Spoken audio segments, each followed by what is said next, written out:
Congress leader Rahul Gandhi ने हफ्ते को हैदराबाद की चंचलगुड़ा जेल पहुंचकर national students union of India के उन कायदीन से मुलाकात की जिन्हें गुज़िश्ता हफ्ते जामिया उस्मानिया में एहतजाज के दौरान गिरफ्तार कर लिया गया था।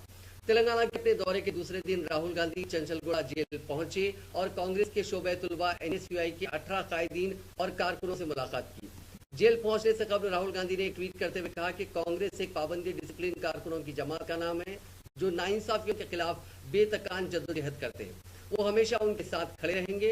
कांग्रेस लीडर के साथ CLP लीडर मल्लू भट्टी विक्रमार्का भी थे जिन्होंने NSUI के रियासती सदर B वेंकट और दूसरों के साथ बातचीत की।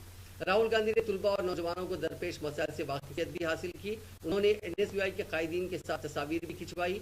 NSUI के कायदीन को 1 मई को जामिया उस्मानिया में एहतजाज के दौरान उस वक्त गिरफ्तार किया गया था जब वो राहुल गांधी को जामिया के दौरे की इजाजत न देने पर मुजाहरा कर रहे थे। एहतजाजी जामिया निजामिया की एडमिनिस्ट्रेटिव बिल्डिंग में घुस पड़े और उन्होंने वाइस चांसलर के मुख्फल दफ्तर को तोड़ने की भी कोशिश की थी।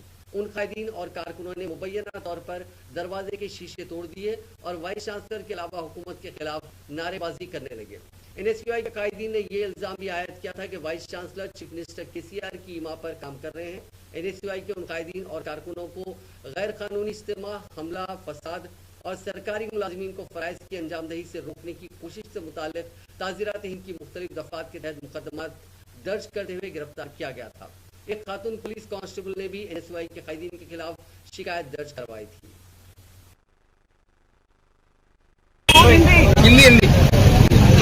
अभी आप सबको पता है, थोड़ी देर पहले राहुल गांधी जी और भट्टी जी को भी अलाउ किया गया है जेल में जाकर के। हमारे जो NSUI के प्रेसिडेंट वेंकट है वहाँ पर बन्नूर वेंकट उनके साथ और सारा उनके साथी है नॉन अवेलेबल वारंट। उन लोगों ने क्या किया, इतना ही पूछा कि VC से आप क्यों नहीं दे रहे हो परमिशन। वहाँ पे जेल में आने की जरूरत क्या थी। लोगों का खामखा उन पर केस डाल के इतना सारे बच्चों को, यंग स्टूडेंट्स को लेकर आकर के जेल में रखा गया। इसीलिए जब राहुल जी को पता लगा